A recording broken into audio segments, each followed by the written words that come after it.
बिस्मिल्लाहिर्रहमानिर्रहीम, अस्सलामुअलैकुम and good morning Pakistan. आप देख रहे हैं रूही एट 10 और मैं हूं आपका मेज़बान तिहामा आज़म। नाज़रीन, उम्मीद करते हैं कि आपके दिन का आगाज़ जो है वो अच्छा हुआ होगा। हम हमेशा अपने प्रोग्राम से ये तिलकीन करते हैं कि आपने दिन का आगाज़ जो है वो बड़ा एनर्जाइज्ड वे में करना है, एक्सरसाइज को अपनी ज़िंदगी का मामूल बनाना है और इसी के साथ साथ ब्रेकफास्ट लाजमी करना है। नाज़रीन, मुल्तान में काफ़ी डेवलपमेंट स्कीम्स का ऐलान कर दिया गया है। स्मोक के हवाले से काफ़ी काम किया जा रहा है। इसके अलावा हेल्थ सेक्टर में भी उसको रिवैम्प किया जा रहा है। निश्तर 2 के हवाले से काफ़ी इक़दाम उठाए जा रहे हैं। इस हवाले से तफसीलन गुफ्तगू करने के लिए हमारे साथ मौजूद होंगे गौहर रहमान शेख, जो कि रिपोर्टर हैं रूही टीवी के। ये हेल्थ सेक्टर को बड़ा इनकी बीट जो है वो हेल्थ सेक्टर के हवाले से, इनसे इस हवाले से गुफ्तगू करेंगे। इसी के साथ साथ हम ये भी जानने की कोशिश करेंगे कि मुल्तान में जो डिफरेंट जो रोड्स हैं वो टूट फूट का शिकार हैं, उसके हवाले से क्या इक़दाम उठाए जा रहे हैं। इन्हीं के साथ हमारे साथ मौजूद होंगे डिस्ट्रिक्ट स्पोर्ट ऑफिसर साबिक इंटरनेशनल क्रिकेटर अदनान नईम साहब। इनसे गुफ्तगू करेंगे कि मुल्तान में स्पोर्ट्स के हवाले से क्या क्या नए इक़दाम उठाए जा रहे हैं, ख़ास तौर पर क्रिकेट के अलावा जो स्पोर्ट्स हैं उनके हवाले से इनका डिपार्टमेंट जो है वो क्या काम कर रहा है। अस्सलाम वालेकुम गौहर। वालेकुम अस्सलाम तिहामा। गौहर, मुझे ज़रा बताएं कि इस वक्त ज़रा जो जिन टॉपिक्स पे मैंने अपने इंट्रोडक्शन में बात की, ख़ास तौर पर हेल्थ सेक्टर में इस वक्त क्या नए इक़दाम उठाए जा रहे हैं। फिर हम आपसे जो है वो क्रिटिकल एनालिसिस भी मांगेंगे ग्राउंड का कि इस वक्त जो पुराने जो ख़राब मशीनरी थी उनके हवाले से क्या किया जा रहा है। पहले जो नए इक़दाम हैं वो बता दें। बिल्कुल जी, हम आगाज़ अपने प्रोग्राम का निश्तर से करते हैं क्योंकि निश्तर से बड़ा इस पूरे रीजन में हॉस्पिटल नहीं है, जो पंजाब की सबसे बड़ी इलाजगाह भी है, जहाँ पर हज़ारों लोग रोज़ाना की बुनियाद पर सेहत की सहूलियात हासिल करते हैं। उसके अपग्रेडेशन का सिलसिला जारी है। साबिक जो दौरे हुकूमत था, केयर टेकर, उसमें वज़ीर आला पंजाब मोहसिन नकवी थे, उन्होंने निश्तर के लिए बड़ा काम किया। और निश्तर को जो अब आप उसकी हालत देखते हैं, जो कई सालों से उसकी हालत बदली नहीं थी, वार्ड्स की सिचुएशन उसको बदला गया, जिस तरह से आपने बताया रिवैम्प किया गया है सारे के सारा इंफ्रास्ट्रक्चर को, मशीनरी को। और अब आपको निश्तर भी किसी भी जो प्राइवेट हॉस्पिटल है उससे कम नज़र नहीं आएगा। सहूलियात के मुकाबले में तो वो है ही बड़ा एक अस्पताल। अब उसमें मेजर डेवलपमेंट ये हो रही है, अब इस्लाहात का सिलसिला जारी है। उसमें बड़ी डेवलपमेंट ये हुई है कि निश्तर के अंदर पहले हम ये देखते थे कि अद्वियात चोरी के मामलात भी देखने में आते थे, जिसके हवाले से जो मोहसिन नकवी साहब का इनिशिएटिव था कि हर जगह पर CCTV कैमरे लगाए जाएं, वो अमल मुकम्मल किया गया और उसके नताइज अब निकलना शुरू ये हुए हैं कि चोरी की जो वारदातें हो रही थी, अद्वियात चोरी होती थी, इंसुलिन चोरी होती थी, जो मरीज़ों को नहीं मिला करती थी, वो मिलने लग चुकी है। ठीक है। इसके साथ ही एक और बड़ा मसला था कि पहले जो प्राइवेट वेंडर्स थे वो निश्तर में अपना काम किया करते थे, मुख्तलिफ वार्ड्स में वो काम किया करते थे, अद्वियात समेत रिवैम्पिंग के अमल में भी। और आपको पता है निश्तर में एक चीज़ नहीं होती, उसमें आलाते जराही भी होते हैं, आपका मेडिकल के हवाले से इक्विपमेंट भी होता है, 100 तरह की चीज़ें होती हैं। तो उसमें डेवलपमेंट ये हुई है कि निश्तर के MS की जानिब से बाज़ाब्ता तौर पर नोटिफिकेशन निकाल दिया गया है कि अब कोई भी प्राइवेट वेंडर, प्राइवेट ठेकेदार निश्तर की हदूद में दाखिल नहीं होगा। ख़ुसूसन तौर पर निश्तर अस्पताल के वार्ड नंबर 23, 24 के हवाले से शिकायत आ रही थी। वहाँ के जो वार्ड के सरबराहान थे वो प्राइवेट वेंडर से काम करवा रहे हैं, और प्राइवेट वेंडर जब इन्वॉल्वमेंट वहाँ कहीं पर भी करता है गवर्नमेंट इदारे में, तो अपने तरीके से चीज़ों को लेकर चलता है और उसका एक लिंक भी एक डेवलप हो जाता है। तो जिसमें जो प्राइवेट के जो सरकारी वेंडर होता है वो सरकारी रेट के ऊपर काम करता है, आपको पता होगा, जिससे कौमी ख़जाने को एक तय करदा एक रकम मिलती है उसे। तो अब उनके दाखिले के ऊपर पाबंदी लगा दी है, उनकी एंट्री बैन कर दी है। अगर कोई भी वार्ड का सरबराह, 30 से ज़ायद वार्ड है निश्तर में और हर एक वार्ड के अंदर सब वार्ड्स भी हैं, तो अगर कोई भी वार्ड का सरबराह किसी भी प्राइवेट वेंडर को बुलाएगा, उसके खिलाफ जो है पीडा एक्ट के तहत कार्रवाई भी अमल में लाई जाएगी। ये एक बड़ा अच्छा इनिशिएटिव है। इसके साथ साथ इस्लाहात के हवाले से मोहसिन नकवी साहब के दौर में ही एक इनिशिएटिव लिया गया था। पार्किंग के मसाइल आपने सुने होंगे, हमेशा से सुना है, लोगों को लूटा जाता है। तो उन्होंने पार्किंग लॉन्च की थी, जिसको दोबारा से एक बार लॉन्च किया गया, फिर इंतजामिया ने उसे बंद कर दिया, अब उसे दोबारा से फंक्शनल कर दिया है। जिस तरह से आप एयरपोर्ट पर जाते हैं, आपको ऑटोमेटिक कंप्यूटराइज, जैसे मोटरवे पर आप जाते हैं कंप्यूटराइज आपको पार्किंग का वो मिलता है, तो उसमें कोई भी आपसे ओवर चार्जिंग नहीं कर सकता। जो सरकारी तौर पर रेट तय किया गया है और जो सरकारी तौर पर कैमरों के जरिए आपकी जो बाइक, गाड़ी, जो भी चीज़ आपकी सवारी होगी, उसकी सिक्योरिटी है, उसको मेंटेन किया। इसका जो ठेका है वो भी प्राइवेट ऑर्गेनाइजेशन के पास है, या ये अब निश्तर के अंडर आ गया है, इसका जो पार्किंग का सिस्टम है? अच्छा, ये हमेशा से पार्किंग का जो सेक्टर है ना, ये प्राइवेट वेंडर के पास ही रहता है, और इसकी जो इनकम है कुछ इसका पोर्शन इंतज़ामिया के पास भी जाता है, क्योंकि इंतज़ामिया को तय करदा होता है, और जो उसके हिसाब से जो जितनी उधर गाड़ियाँ आती हैं, मोटरसाइकिलें आती हैं, उसकी परसेंटेज के हिसाब से ये हमेशा से रहा है। अस्सलाम वालेकुम अदनान नईम साहब, कैसे हैं सर आप? अल्हम्दुलिल्लाह, आप ठीक हैं? अल्हम्दुलिल्लाह मैं ठीक हूँ सर। आप एक स्पोर्ट्समैन हैं, अपने प्रोग्राम से ये तलकीन करते हैं कि आपने दिन का आगाज़ जो है वो एक्सरसाइज से करना है, एक अच्छे ब्रेकफास्ट से करना है। आपकी क्या रूटीन है, आप अपने दिन का आगाज़ जो है वो किस तरह करते हैं? जी सेम है, ऐसे ही एक अच्छा सा ब्रेकफास्ट करे बंदा, क्योंकि उसको बूस्ट चाहिए होता है पूरे दिन के लिए, और उसके बाद इंसान अपने काम पे। ठीक है सर, एज अ स्पोर्ट्समैन मुझे बताइएगा कि ब्रेकफास्ट में हम लोगों को कार्ब्स पे ज़्यादा फोकस करना चाहिए या हमें प्रोटीन और दूसरे फैट्स पे ज़्यादा फोकस करना चाहिए? देखें, एक तो ब्रेकफास्ट में जो अंडे हैं उनको अपना हिस्सा बनाएं ओके। अपने नाश्ते का, और उसमें आप वो सारी चीज़ें ऐड कर लें जो अगर आप कर सकते हैं। तो मशरूम्स होते हैं, जैसे ओलिव्स होते हैं, थोड़ा थोड़ा चीज़ ऐड कर लें उसमें, वो एक हेल्दी बन जाता है उससे ना तो वो आपको सारे दिन के लिए बूस्ट कर देता है। और उसके बाद फिर आप जाहिर बात है लंच करते हैं जाके, हम तो ऑफिस टाइम के बाद जाके लंच करते हैं। ओके। तो बीच में भी इंसान थोड़ा बहुत खाता रहता है, तो 2-2, 3-3 घंटे बाद कुछ ना कुछ थोड़ा थोड़ा खाते रहना चाहिए, क्योंकि बिल्कुल भूखा रहने से भी इम्यून सिस्टम डिस्टर्ब हो जाता है। अदनान साहब, स्पोर्ट्स के हवाले से हम काफ़ी कुछ देख रहे हैं, कुछ नए ग्राउंड्स को भी बनाया जा रहा है, नए स्पोर्ट जैसे ख़ासतौर पे हमारा जो मुल्तान क्रिकेट ग्राउंड है वहाँ पर उसकी कुछ रिवैम्प किया गया, उसका कुछ बेहतर किया गया, साथ बास्केटबॉल के लिए कुछ काम किए गए। मुझे ज़रा बताइएगा इस वक्त मज़ीद क्या इकदाम नए उठाए जा रहे हैं आपके डिपार्टमेंट की तरफ से, इस वक्त स्पोर्ट्स के हवाले से ख़ासतौर पर क्या किया जा रहा है? जी, हमारा डिपार्टमेंट जो है पिछले कुछ सालों से हमने सिर्फ क्वालिटी ऑफ स्पोर्ट्स जो है ना, फैसिलिटीज़ की जो क्वालिटीज़ है उस पर हमने बहुत फोकस रखा है। ओके। क्योंकि जब आप प्लेयर्स को इंटरनेशनल लेवल की प्ले फील्ड्स देंगे तो वो फिर ऊपर जाके अच्छा मुकाबला करेगा।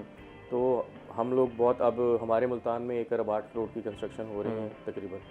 ये जो हमारी 25 और 26 की ADP स्कीम्स हैं, ओके। इसमें मैं अगर आपको गिनवाना चाहूँ तो अभी एक हमारा पैडल टेनिस कोर्ट का भी तोहफा मिला है मुल्तान को, वो भी बन रहा है। किस जगह पे बन रहा है पैडल ये टेनिस? हमारा मतीतल स्पोर्ट्स कॉम्प्लेक्स जो है वहाँ पे हमारा हॉकी स्टेडियम की सीटिंग स्टेप्स मिसिंग थी, वो भी बन गई हैं अल्हम्दुलिल्लाह। उसके साथ हमारा एक स्पोर्ट्स कॉम्प्लेक्स बन रहा है जिसमें इंडोर गेम्स के लिए जिम्नेजियम है, और उसके साथ प्ले फील्ड है बच्चों की, ओपन प्ले एरिया जिसको बोलते हैं, और ओपन जिम है। टर्की से जो एक कॉन्सेप्ट लेके आए हम, ओके, कि लोग जो एक्सरसाइज भी करें, और ओपन जिम यानी कि वो जिम ओपन है तो लोग वहाँ से आके अपनी जो छोटी मोटी एक्सरसाइज हैं वो भी करें, वॉक भी करें के हवाले से। बिल्कुल। और इसके साथ साथ क्योंकि हम सेल्फ सस्टेनेबल एक चीज़ों पे जा रहे हैं, ताकि हम लोग वहाँ से ही जो है पैसे जनरेट करें, और उससे ही थोड़ा सा हम अपना मेंटेनेंस वगैरह का काम करें या उसको चीज़ों को बेहतर रखें। इसी तरह हमारा जलालपुर पीरवाला में भी 2 हमारे प्रोजेक्ट्स हैं जो तकरीबन 26 करोड़ रुपए के हैं, वो बन रहा है। उसमें भी सेम ऐसे ही एक इंडोर जिम्नेजियम है, और इसके साथ ही वहाँ एक छोटा हमारा स्टेडियम होता था, मुश्ताक लांग स्टेडियम, तो वो भी रिहेबिलिटेट हो रहा है। ओके। तो ये बहुत ज़बरदस्त किस्म की चीज़ें की जा रही हैं। AMR में हमारा ग्राउंड नहीं था उस इलाके में, दुनियापुर रोड पे, वहाँ पे हमारा ग्राउंड तैयार होने को है। इसके साथ साथ आपको पता है कि कल अपना किला कोना कासिम बाग जो है वो बेहतरीन ग्राउंड तैयार हो गया हमारा। मल्टी जो है वो जितने भी मल्टी हमारी स्पोर्ट्स है वो उसमें हमारा काम आएगा। और हमारे मतीतल में मैंने आपको बताया पैडल टेनिस कोर्ट ऐड हुआ है अभी, और इसके साथ साथ हमने MCG जो ग्राउंड है हमारा नवा शहर, उसके लिए हमारा काम स्टार्ट हो गया है, और वो भी तकरीबन 88 मिलियन का है। वहाँ पे भी जितनी भी सहूलियात हैं उसको फ्लड लाइट बनाया जा रहा है वहाँ। अच्छा। ताकि बच्चों को, क्योंकि यहाँ पे हमारे यहाँ ना क्रिकेट को बहुत ज़्यादा अहमियत हासिल है, क्योंकि बच्चे क्रिकेट खेलते हैं बहुत ज़्यादा, तो क्रिकेट की एरिनाज हमारे पास कम है, तो जो हैं हम चाह रहे हैं उसको इंटरनेशनल लेवल का बनाया जाए। अच्छा, क्रिकेट के हवाले से कितने ग्राउंड हैं हमारे पास? एक मुल्तान का क्रिकेट ग्राउंड है, ये नवा शहर पे, उसके अलावा कहाँ पर आप लोग बनाने जा रहे हैं? नए ग्राउंड? हमारी जो डिस्ट्रिक्ट एडमिनिस्ट्रेशन है ना स्पोर्ट्स डिपार्टमेंट की, हमारे पास 3 ग्राउंड है क्रिकेट। ओके। एक हमारा कलमा चौक पे है, एक हमारा MCG ग्राउंड है, और एक हमारा कासिम बाग स्टेडियम है जिसको सेक्रेटरी स्पोर्ट्स साहब ने जो है क्रिकेट के लिए बहाल करवाया। ओके। अच्छा, प्राइवेट अगर कोई बच्चा यहाँ पर खेलना चाहते हैं, कोई टीम्स यहाँ पर लाई जाती है, उसका क्या लाएमल है? यहाँ पर कुछ जो अकेडमीज़ पहले से काम करी हैं वहीं उन्हीं के थ्रू ही आप खेल सकते हैं? नहीं, आप एप्लीकेशन दें, और जो सिक्योरिटी के हवाले से जितनी भी मामलात हैं आप उसको फुलफ़िल करें। और जो हमारी एक सरकारी फ़ीस है माइनर सी, कितनी है वो? जैसे हमारा जो सरकारी फ़ीस है 2000 रुपये हमारे रजिस्टर्ड क्लब्स के लिए, ओके, और 3000 रुपये नॉन रजिस्टर्ड, और इस संडे जो है वो हमारा 4000 और 5000 होता है। ओके। तो वो कोई भी ले सकता है, अगर तो पहले से बुकिंग नहीं हुई, फिर हम उनको एडजस्ट कर देते हैं, हम सबको मौका देते हैं ये सिर्फ क्रिकेट के लिए आपने फ़ीस बताई है या तमाम आपके जिम्नेजियम में अगर आप एडमिशन चाहते हैं तो उसकी रजिस्ट्रेशन फ़ीस देने के बाद आप? जिम्नेजियम की अलग मेंबरशिप फ़ीस है। ओके। वो साल के लिए होती है। ओके। उसमें हमारा जो जिम्नेजियम अभी रिहेबिलिटेट हो रहा है, 16 करोड़ की स्कीम है वो, उसमें हम PU फ्लोरिंग ला रहे हैं इंटरनेशनल लेवल। ये भी तोहफा है हमारी हुकूमत ने हमें दिया है, हमारे डिपार्टमेंट को। ये ज़रा इस फ्लोरिंग के बारे में ज़रा समझा दीजिएगा नाज़रीन के लिए, आपने टेक्निकल टर्म जैसे आप ओलंपिक्स में देखते हैं या आपने लाहौर देखा होगा, जो बच्चे खेलते हैं उन्हें पता है, पहले तो वुडन फ्लोर का एक कॉन्सेप्ट था ना, वो ख़त्म हो गया। PU फ्लोरिंग आती है, जैसे आप शीट बोल सकते हैं उसको, प्लास्टिक शीट टाइप इस तरह का, ये प्लास्टिक से निकला है, तो वो उस पर ड्रॉ हुई होती हैं सारी ड्राइंग्स। बहुत सारी जितनी भी इंडोर गेम्स हैं उसमें मिक्स मार्शल आर्ट्स हो गई, उससे रिलेटेड जितने हैं उनके कोर्स बने होते हैं। टेबल टेनिस हो गया और बैडमिंटन हो गया, इवन के वो जो एक शॉर्ट फॉर्म है जैसे T20 है क्रिकेट का, इसी तरह बास्केटबॉल की एक 3-on-3 शॉर्ट फॉर्म है, उसके लिए भी हम उसको वहाँ पे भी करवा सकते हैं। और उसके अलावा भी इंडोर गेम्स में जैसे अगर चेस के मुकाबला जाते हैं तो वो हम इंडोर भी करा सकते हैं, बाहर बच्चों को ना बिठाएं तो अंदर करवा दें। बहुत सारे यानी कि इंडोर में हमें काम आती हैं ये चीज़ें। तो वो उस तरफ लेके जा रहे हैं। उसके साथ जिम भी है हमारा, बच्चे यहाँ जिम के लिए आते हैं। मेंबरशिप फ़ीस है एक माइनर सी, क्योंकि हमने लोगों के टैक्सेस का ही उनको बेनिफिट देना है ना, बैक बेनिफिट जिसको बोलते हैं, तो इसलिए हमारी माइनर सी बिल्कुल फीसिस हैं। और ऑपरेशनल इसको हमारा इदारा वहाँ से फंडिंग करता है, उसी से हम इसको ऑपरेशनल रखते हैं।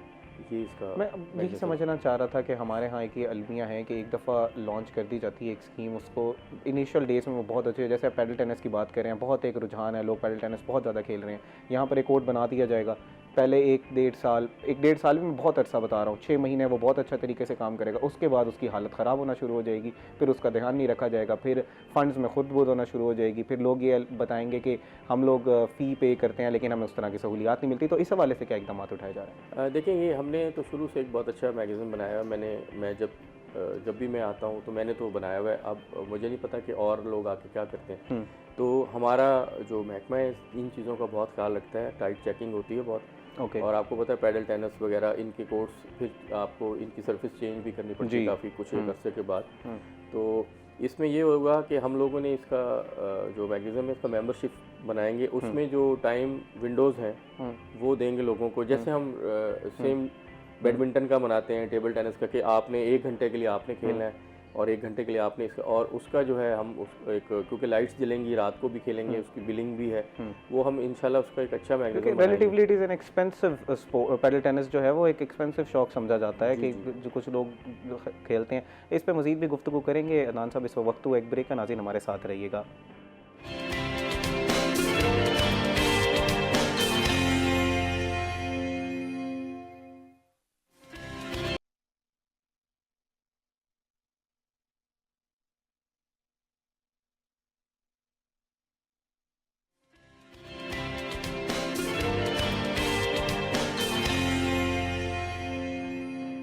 वेलकम बैक नाज़रीन। ब्रेक से पहले हम गुफ्तगू कर रहे थे DSO साहब से कि इस वक्त मुल्तान में क्या इकदाम उठाए जा रहे हैं स्पोर्ट्स के हवाले से, ख़ास तौर पर कोई नई जो लॉन्च किए जा रहे हैं, रिवैम्पेशन की जा रही है ग्राउंड्स की, और उसके अलावा नए जो स्पोर्ट्स का ऐलान किया जा रहा है जैसे पैडल टेनिस है, इसके अलावा काफ़ी इंडोर जिम्नेजियम्स हैं उनका ऐलान किया गया है।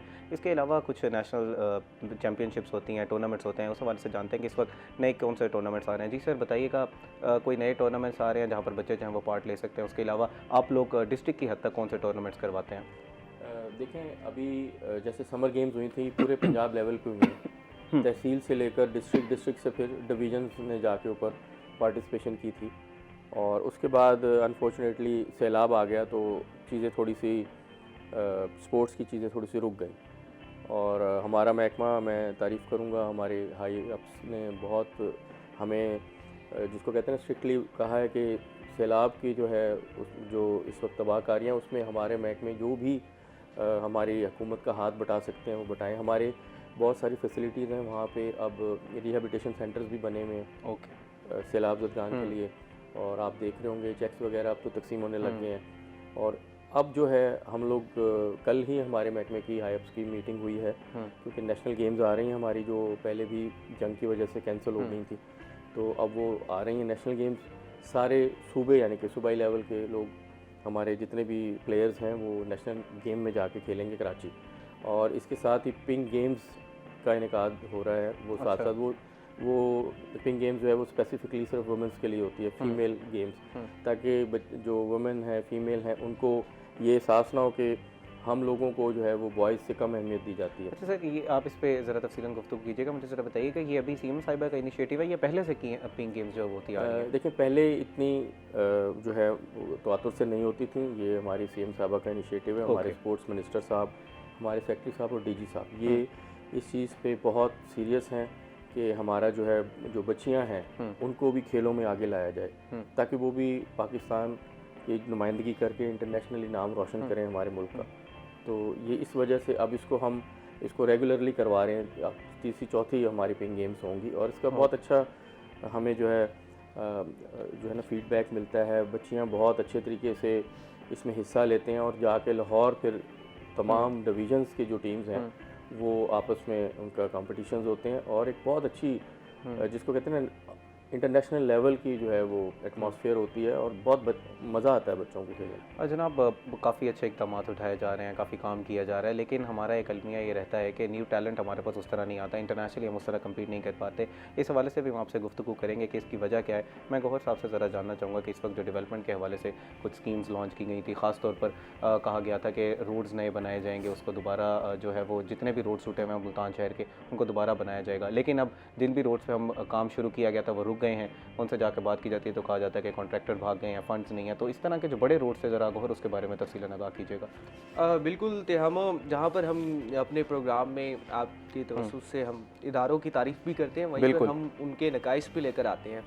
अभी एक ऐसी एक स्टोरी है जो हमने कहीं पर भी अभी तक ये इसके ऊपर काम चल रहा था और आज ही काम मुकम्मल हुआ है, तो आपके प्रोग्राम में हम इसे ब्रेक करते हैं। वो ये है कि मुल्तान डिवीज़न में महकमा हाईवे पंजाब के हवाले से ये एक मेगा करप्शन स्कैंडल है।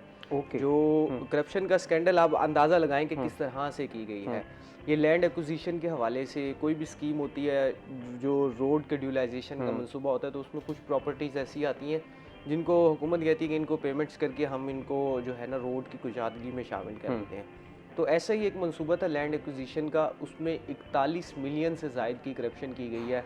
और ये एक बात मैं नहीं कर रहा, क्योंकि हम पूरा का पूरा इसको अदाद-ओ-शुमार के साथ करते हैं। ये ऑडिट रिपोर्ट्स मेरे पास मौसूल होगी है और ऑडिट रिपोर्ट्स के हवाले से मैं बताऊं कि ये एक लैंड एक्विजिशन का एक मंसूबा था। इसमें थोड़ा सा मैं आपको एक्सप्लेन भी कर दूं।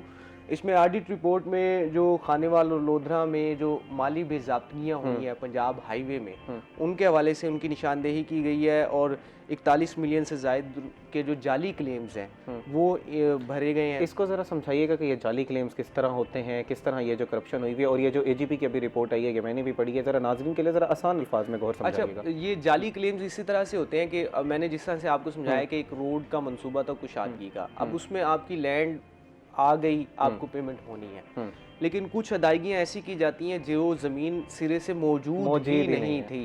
तो ऐसी ही 41 मिलियन से ज़ायद की जो अदायगियाँ हैं वो की गई हैं और इसके ऊपर बाज़ाब्ता तौर पर कोई भी गवर्नमेंट की स्कीम होती है तो उसके ऊपर बाज़ाब्ता तौर पर ऑडिट भी होता है और ऑडिट रिपोर्ट कहीं पे मौजूद भी होती है। ये खानेवाल लोधरा की ये स्कीम थी जिसमें रोड के हवाले से खानेवाल में जो जाली क्लेम्स है जो ऑडिट रिपोर्ट में इंकशाफ हुआ है वो 31 मिलियन से ज़ायद के किए गए हैं और ये 3 जाली क्लेम्स थे जिनके ज़रिए खानेवाल लोधरा रोड में जो था रकूम हासिल की गई कौमी ख़जाने से और जाली क्लेम्स के ज़रिए ये अदायगियाँ की गई। किन लोगों को ये अदायगियाँ की गई हैं? वो घोस्ट हैं या कुछ ओहदेदारान हैं? किन लोगों की तरफ? ये घोस्ट ही ने हम कहेंगे क्योंकि इनका किसी किस्म का रिकॉर्ड मौजूद नहीं है, किसी किस्म के इनके वाउचर्स मौजूद नहीं है, लेकिन इनके क्लेम्स जो है पंजाब हाईवे की जानिब से शो किए गए और ये ऑडिट रिपोर्ट में इंकशाफ किया गया। अदायगियों से कबल जो कहा गया कि मालकाना हकूक के दावेदार थे उनकी तस्दीक भी नहीं की गई, क्योंकि जब आपने अदायगियाँ 2 नंबर करनी है तो आपको कौन से मालिक की जरूरत नहीं है।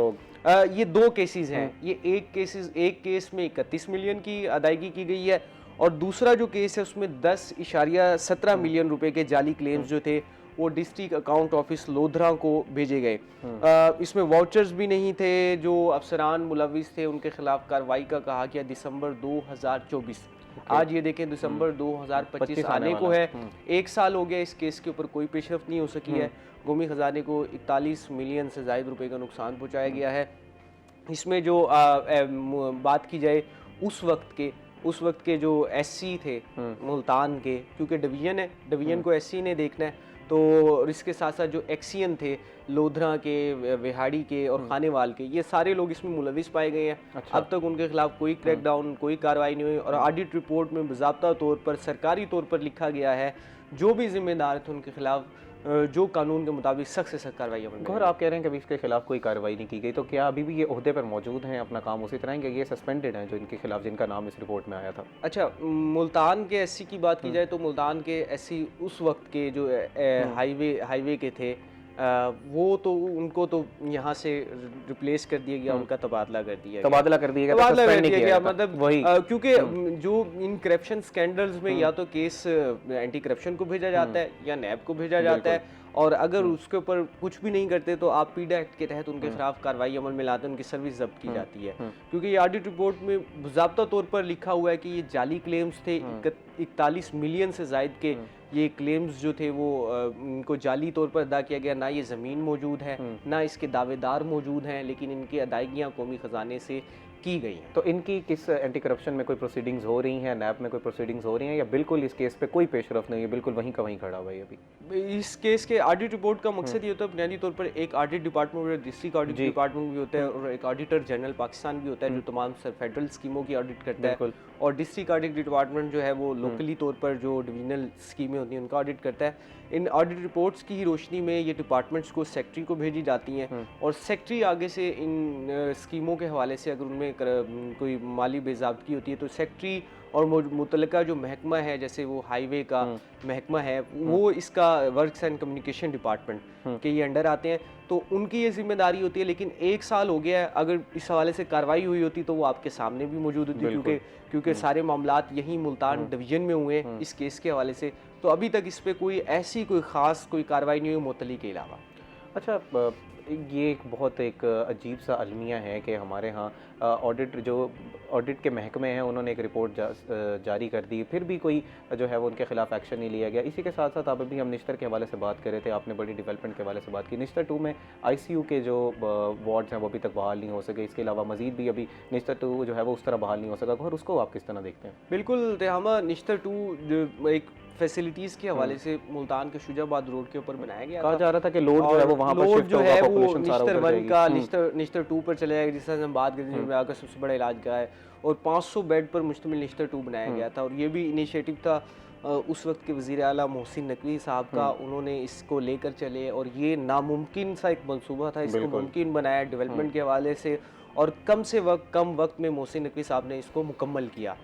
अब अगली गवर्नमेंट जो आनी थी उसकी जिम्मेदारी थी कि इसके हवाले से जो भी चीज़ें हैं इनको पूरा करें। इंफ्रास्ट्रक्चर पूरा हो गया, हॉस्पिटल का इफ्तिताह भी हो गया, लेकिन जो सहूलियात जो वहाँ पर मौजूद थी इफ्तिताह के मौके के ऊपर, उन्हें भी बाद में आने वाली गवर्नमेंट ने वापस लेना शुरू कर दिया। मामला कुछ यूँ है कि 500 बेड्स पर मुश्तमिल निश्तर 2 अस्पताल है जो फ़ाल हो चुका है, OPD भी उसकी फ़ाल है, लेकिन ये कैसे मुमकिन है कि एक अस्पताल फ़ाल हो जाए और उसका ICU ही काम ना करे? बिल्कुल, ICU काम ना करने की वजह यह है कि जो 60 बेड पर मुश्तमिल जो है वो उसका ICU एक बड़ा ICU है, 60 बेड के हवाले से बनाया गया है, लेकिन जो वहाँ पर एनेस्थीसिया के डॉक्टर्स दरकार हैं, ICU को चलाने के लिए 16 के करीब डॉक्टर्स दरकार हैं, जिसमें से 14 डॉक्टर्स वहाँ पर मौजूद नहीं हैं। 1 या 2 डॉक्टर मौजूद हैं। एनेस्थीसिया के डॉक्टर के हवाले से मैं आपको बता दूं कि कोई भी ऑपरेट होता है तो उससे पहले एनेस्थीसिया दिया जाता है। एनेस्थीसिया डॉक्टर का बड़ा किरदार होता है कि वो एक बड़ा ही ऑपरेट के हवाले से जो उसको एनेस्थीसिया दिया जाता है और पता होता है कि इसने इतनी देर में होश में आना है, अगर इसकी कंडीशन होगी तो इस वाले से ये होगी, उसका बड़ा किरदार होता है। अब एक हॉस्पिटल हो जिसमें एनेस्थीसिया का डॉक्टर ही ना हो कि फौरी तौर पर रिलीफ देने के लिए कोई इमरजेंसी में ICU में आता है, वजह क्या है एनेस्थीसिया के डॉक्टर ना होने की? यहाँ पर तो हायरिंग उस तरह नहीं हो पा रही, या जो डिमांड्स हैं, लोग जो आना चाह रहे हैं उनकी वो डिमांड्स मीट नहीं हो रही, वजह क्या है? महकमा सेहत जो है और सेहत के हवाले से जो वज़ीर है और जो साउथ सेक्रेटेरिएट का सेहत का महकमा, ये उसकी ज़िम्मेदारी थी कि इन तमाम चीज़ों को लेकर चलता, लेकिन उसकी जानिब से यहाँ पर तवज्जो नहीं दी जा रही। जो खाली असामियाँ थी उन्हें पुर नहीं किया गया फ़ंड्स बचाने के लिए, लेकिन वो एक जो इतना बड़ा 500 बेड्स पर मुश्तमिल अस्पताल बनाया, जब उसमें सहूलत नहीं है तो वो एक लाइबिलिटी बन गया। अब आप मेरी बात सुने, अब कोई भी उधर पे इमरजेंसी में जब भी पेशेंट आता है या उसका छोटा मोटा ऑपरेट होना होता है, जब उसको ICU शिफ्ट करने की बारी आती है तो डॉक्टर उसको निश्तर 1 रेफर कर देते हैं। निश्तर 1 25 किलोमीटर दूर, अब 25 किलोमीटर दूर इस कंडीशन में जिस आईसीयू का पेशेंट जो इंटेंसिव केयर का पेशेंट है, जिस पेशेंट को इधर शिफ्ट किया जाएगा ना वो इधर का रहता है ना वो इधर का रहता है, तो 14 के करीब एनेस्थीसिया डॉक्टर्स की अशद जरूरत है उस आईसीयू को चलाने के लिए। अब इनकी ना अहली कहा कुछ भी कहा जाए इसको, या जनूबी पंजाब के हवाले से एक बड़ी स्कीम है उसको नज़रअंदाज करने के हवाले से कहा जाए, तो ये सारी बातें दुरुस्त होंगी। अब ये स्कीम, ये पूरा ये मंसूबा जो है एक उसके ऊपर क्वेश्चन मार्क आ गया। गौर मजीद भी इस तरह के बेज़ाब्तियों के और जो एडमिनिस्ट्रेटिव फ्लॉज हैं उस पर गुफ्तगू करेंगे। नाज़रीन, इस वक्त हुआ एक ब्रेक का, हमारे साथ रहिएगा।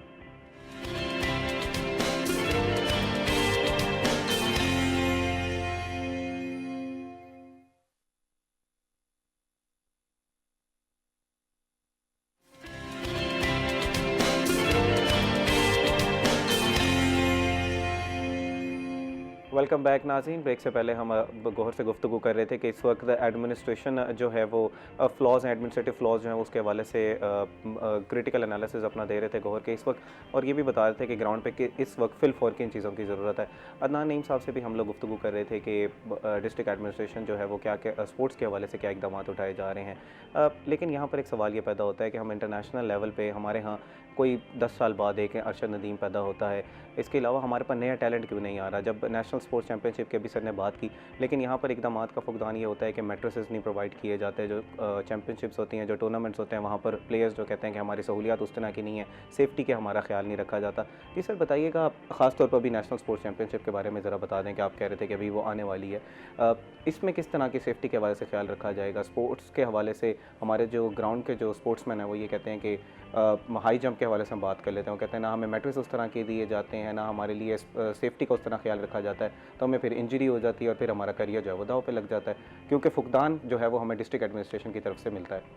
नहीं, ऐसा हमारे इसमें तो देखने में नहीं आया, क्योंकि मैंने आपको बताया 1 अरब और 8 करोड़ तो हम खाली जो है हमारी ADP स्कीम्स हैं जो इस साल की चल रही हैं, और उसमें जो हम लोग जो इक्विपमेंट है वो हमारा सेम वही होता है जो इंटरनेशनली यूज़ हो रहा था। हम वो जर्मनी, चाइना या जिधर से भी हम लोग बाहर से ही मंगाते हैं। ओके। क्योंकि हमारा लोकली तो 2-4 चीज़ें ही हमारी अच्छी बनती हैं लोकली। फुटबॉल है, जैसे फुटबॉल, और हमारे क्रिकेट बैट्स बनते हैं लोकली, अच्छी हमारी जो है कंपनीज़ हैं, लेकिन वो जो विलो है वो बाहर से ही लेते हैं। इसी तरह बच्चों का अगर कोई इंजरी हो जाता है, देखें इंजर्ड होना वो ज़रूरी नहीं है कि आप इक्विपमेंट की वजह से इंजर्ड हुए। इंजरी हो जाती है, इंजरी तो भागते हुए क्रैम्प पड़ जाता है, आपके अगर प्लेयर के पानी की कमी है, डिहाइड्रेटेड नहीं है, तो ये चीज़ें चलती हैं। ये ओलंपिक्स में भी होता है, आपने देखा होगा ओलंपिक अभी हुई हैं जो लास्ट टाइम, तो उसमें भी मैट्रेसेस की, और बहुत से प्लेयर्स ने अपनी वीडियो, आपको पता है अपना सोशल मीडिया है, तो वीडियो अपनी बना देते हैं कि भाई ये मसले मसाइल हैं। तो हमारे मुल्क में इन चीज़ों को पॉलिटिसाइज भी किया जाता है। अच्छा सर, एक इमेज, एक विविड सी ना पिक्चर एक खींचते हैं कि आप नेशनल स्पोर्ट चैंपियनशिप किस तरह ऑर्गेनाइज कराएंगे। एक स्पोर्ट की जो इंडोर स्पोर्ट है बहुत बड़ी, उसकी एग्जांपल लेते हुए हमें ज़रा समझा देंगे किस तरह आप ख्याल रखते हैं। चलेंगे नाज़रीन के लिए बेहतर हो जाएगा। हम लोग हैं सूबाई लेवल पे, ठीक है, तो ये जो नेशनल गेम होनी है कराची, ये जैसे हमारी जो सूबाई लेवल की जो एडमिनिस्ट्रेशन है ना, यहाँ के प्लेयर्स के लिए आप लोग क्या करेंगे? चलें डिस्ट्रिक्ट हमारे जो यहाँ से जैसे सिलेक्ट होंगे ना, हमारे यहाँ से ट्रायल्स होंगे। ओके। तमाम प्लेयर्स को लेटर आएगा, हम वो लेटर एसोसिएशन से शेयर करेंगे, उनके पास भी होगा। हम उनको अपनी फैसिलिटीज़ में उनका जो टाइम टेबल जो सिलेक्ट के हिसाब से होगा, ठीक है, उसमें हम ट्रायल्स रखेंगे।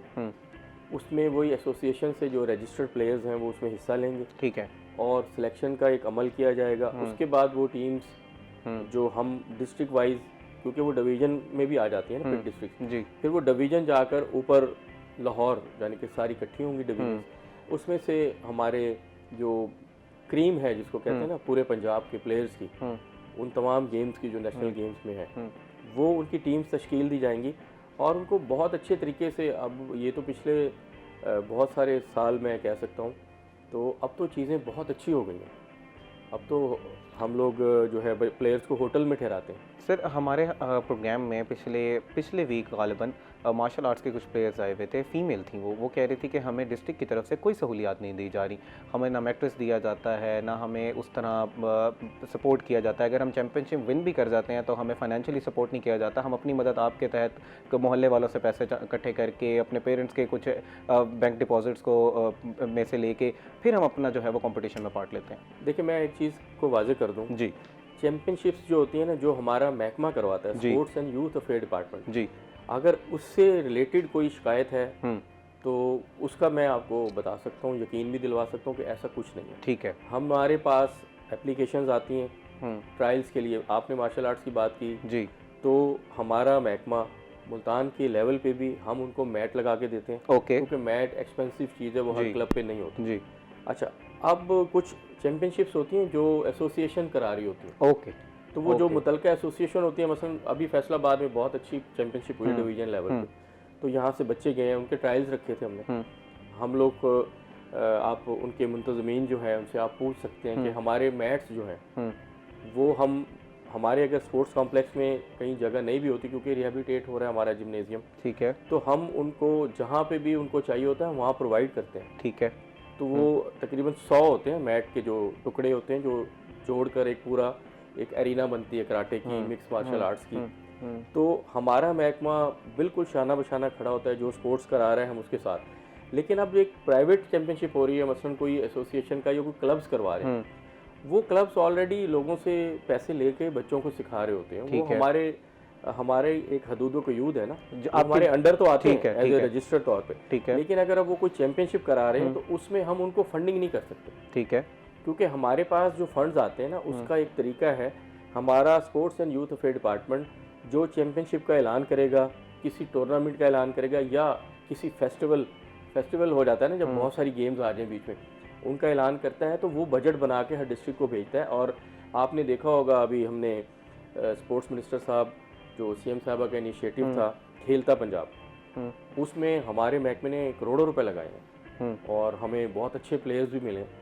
उनको अच्छे होटल्स में स्टे दिया गया है और टॉप ऑफ द लाइन जो है इक्विपमेंट जो है, हमारे लाहौर का जो जिम्नेजियम बहुत खूबसूरत जिम्नेजियम है, बिल्कुल इंटरनेशनल लेवल, बिल्कुल उसमें इंडोर गेम्स हुई हैं। हमारे पंजाब फुटबॉल स्टेडियम में जो जहाँ सिंथेटिक ट्रैक लगा हुआ है, वहाँ एथलेटिक्स हुई है, जहाँ से उसी ग्राउंड से हमारे अर्शद नदीम साहब प्रैक्टिस करते रहे। तो हमारा महकमा रात को अंडर लाइट्स उनको प्रैक्टिस करवाता था। ठीक है, क्योंकि दिन में बच्चे खेलते हैं ना, वहाँ फुटबॉल भी होती थी, एथलेटिक के बच्चे अपनी ड्रिल्स कर रहे होते थे, तो जब जेवलिन फेंका जाता है ना, वो किसी को लगने का खतरा होता है। तो हमारे सेक्रेटरी स्पोर्ट्स, हमारे डीजी स्पोर्ट्स, हमारे स्पोर्ट्स मिनिस्टर साहब ने पंजाब ओलंपिक एसोसिएशन से और जो एथलेटिक एसोसिएशन है उनको ऑन बोर्ड लेके रात को लाइट्स जला देते थे। तो अर्शद नदीम उसमें प्रैक्टिस करता था और हमारे एक दो और जेवलिन थ्रोअर्स हैं जो थोड़ी सी नीचे वाले टियर्स के हैं। मैं आपसे चाहूँगा कि आप ज़रा एक्सप्लेन करेंगे एक स्पोर्ट्समैन के लिए आप लोग क्या सहूलियात देते हैं एक चैम्पियनशिप की सूरत में, और अगर वो सिलेक्ट हो जाता है, पाकिस्तान की एक क्रीम बन जाता है, डिस्ट्रिक्ट लेवल की हद तक हम रहते हैं, मुल्तान के हद तक, कि आप लोग उसको किस तरह सपोर्ट करते हैं, उसके फिटनेस का किस तरह ख्याल रखा जाता है, क्या कोई डॉक्टर्स उसके लिए मौजूद होते हैं जो आपके अंडर स्टूडेंट हैं, और इसी के साथ जो आप प्राइवेट एसोसिएशन के साथ जो लिंक्ड होते हैं स्टूडेंट्स, उनके लिए क्या कोई क्राइटेरिया है कि आपने अगर कॉम्पिटिशन कराना है तो इस तरह में कराना है? इस सवाल का जवाब दीजिएगा। दान साहब, इस वक्त हुआ एक ब्रेक का, नाज़रीन इस सवाल का हम जवाब लेंगे। We will be right back.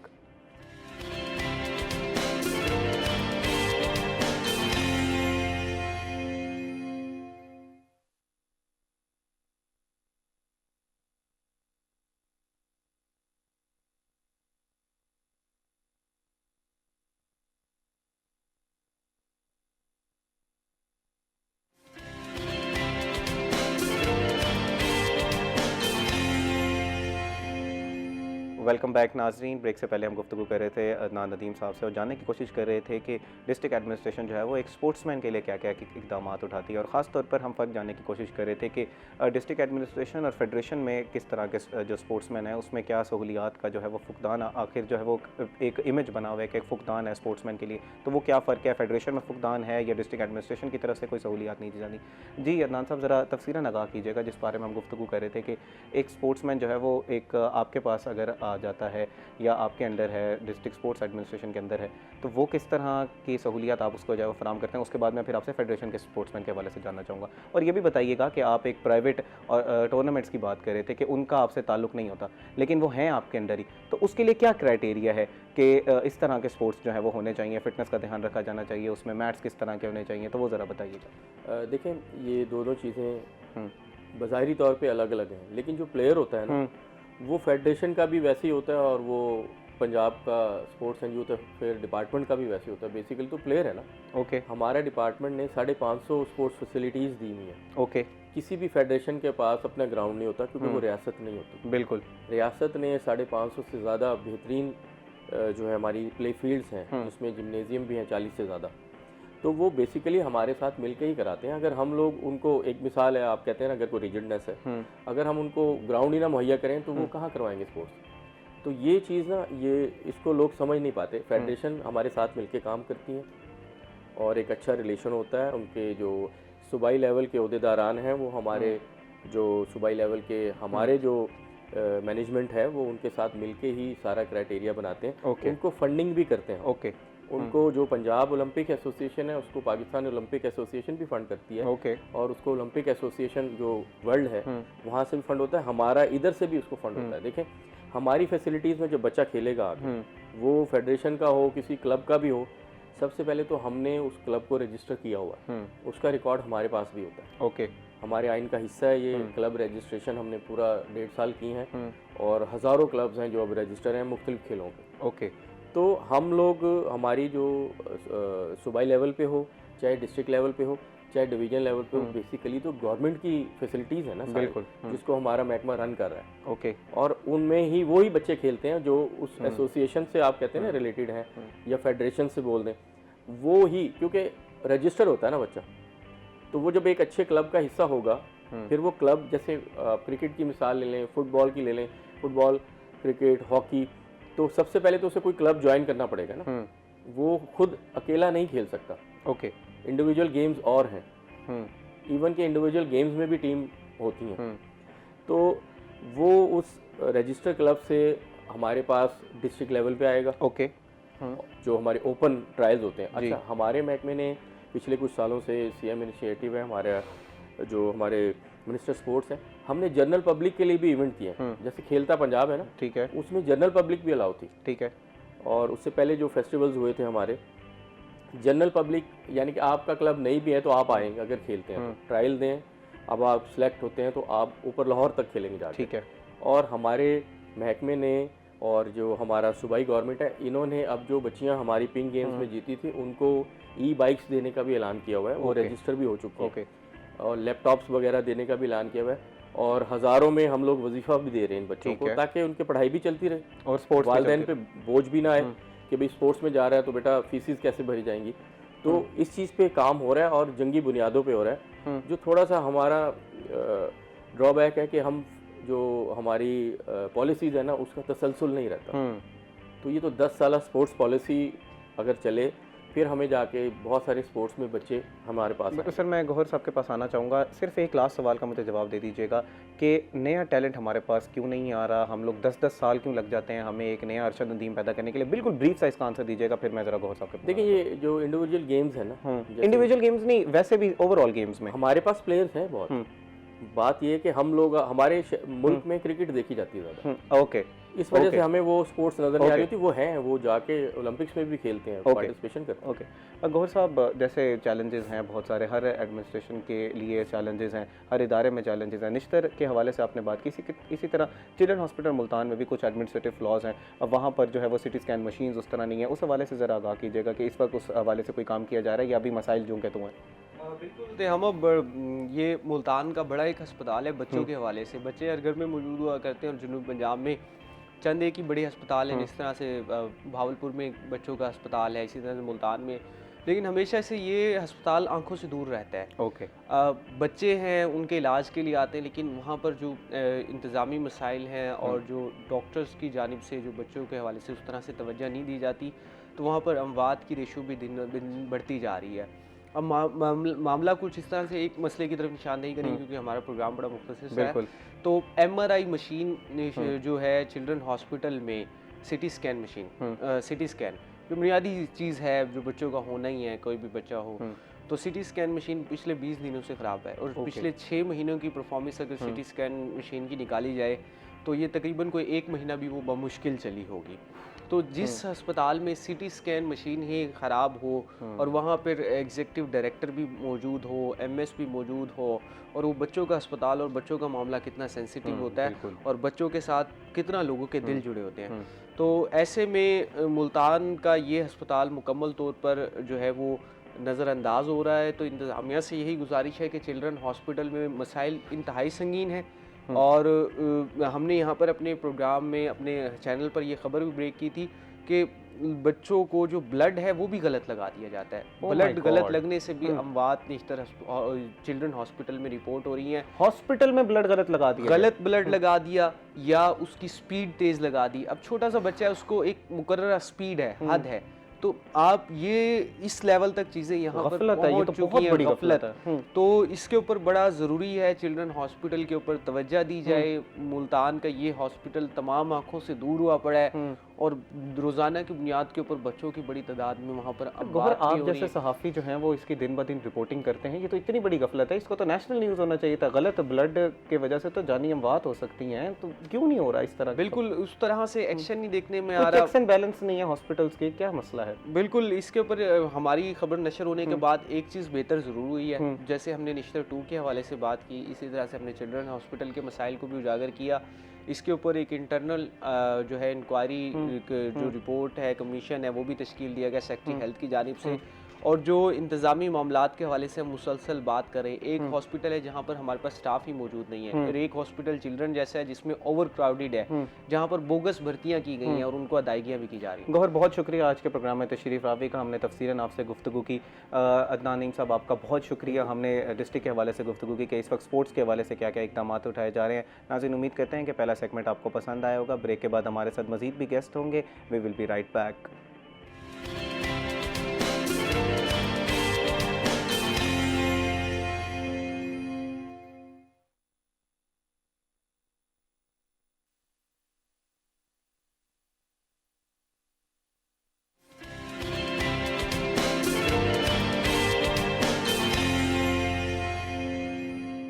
Welcome back नाज़रीन। ब्रेक से पहले हम गुफ्तगू कर रहे थे एडमिनिस्ट्रेशन के हवाले से कि इस वक्त स्पोर्ट्स के हवाले से क्या इक़दाम उठाए जा रहे हैं। इसी के साथ साथ कुछ जो एडमिनिस्ट्रेटिव फ्लॉज हैं, गौहर रहमान जो है वो उस पर नज़र उसके ऊपर क्रिटिकल एनालिसिस अपना दे रहे थे कि इस वक्त किस चीज़ों की जो है वो फिलफोर ज़रूरत है।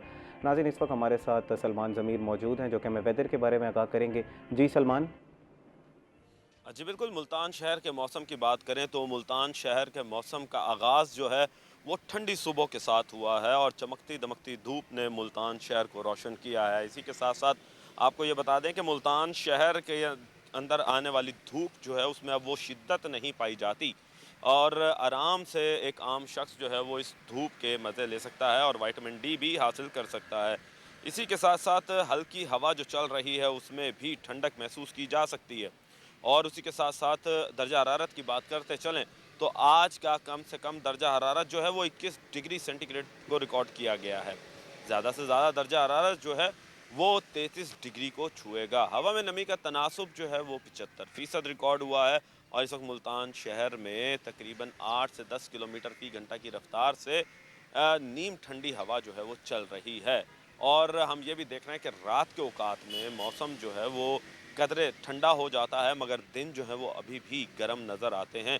और इसी के साथ साथ एयर क्वालिटी इंडेक्स की भी बात करते चलें क्योंकि मुल्तान की फ़िज़ा अब आलूदा तरीन शहरों में उसका शुमार होना शुरू हो चुका है और पाकिस्तान का आज मुल्तान जो है वो चौथा आलूदा तरीन शहर है और एयर क्वालिटी इंडेक्स जो है वो 201 पॉइंट्स शो कर रहा है। इसी के साथ साथ आपको ये भी बताते चलें कि महकमा सेहत की जानिब से कुछ वार्निंग्स जारी की गई हैं क्योंकि फ़िज़ा आलूदा होने से फेफड़ों की बीमारी वाले जो मरीज़ हैं उनमें ख़ासी मुश्किलात जो हैं वो देखने को मिलती हैं। तो इसी की पेश नज़र जो है वो ये कहते हैं महकमा सेहत वाले कि आपको मास्क लगाना ज़रूरी है ताकि इस आलूदा तरीन फ़िज़ा में अच्छे से सांस ले सकें।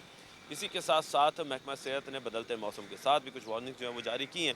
वो ये हैं कि आप जब भी घर से बाहर निकलें तो एक तो मास्क का इस्तेमाल करें और दूसरा उसके साथ साथ मोतदिल ग़िज़ा जो है उसका इस्तेमाल करें ताकि बदलते मौसम के साथ बदलती बीमारियों से भी बचा जा सके।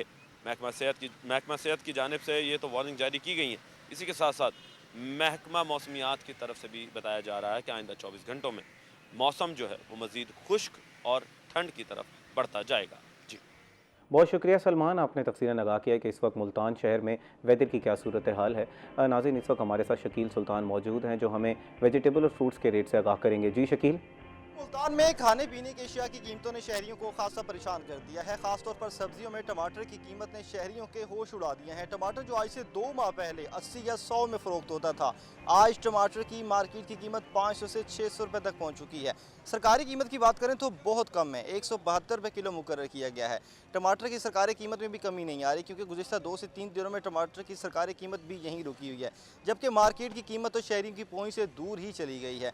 दूसरी जानब दीगर सब्ज़ मिसाला जात की बात करें, आलू है, प्याज है, हरी मिर्च है, उनकी कीमत पहले की निस्बत काफ़ी कम है, जबकि मार्केट और सरकारी कीमत भी किसी हद तक मेल खाती है, क्योंकि इस वक्त जो प्याज है वो 70 से 90 तक, जबकि हरी मिर्च और इसके साथ आलू 80 में फ़रोख्त हो रहे हैं। इनकी सरकारी कीमतें भी इसी तरह मार्केट के बराबर हैं, लेकिन जो दीगर सब्ज़ियाँ हैं उनकी सरकारी और मार्केट की कीमतें भी मुख्तलिफ नज़र आती हैं। ख़ासतौर पर वो सब्ज़ियाँ जो भी मार्केट में मुकम्मल तौर पर दस्तियाब नहीं हुई, जो दीगर इलाकों से मंगवाई जाती हैं, उनकी कीमत ज़्यादा है। ख़ासतौर पर अगर बात करें, इस वक्त जो शिमला मिर्च है 350, अरवी 160, फूल गोभी भी 160, जबकि मटर 400 रुपये किलो में फ़रोख्त होने लगा है।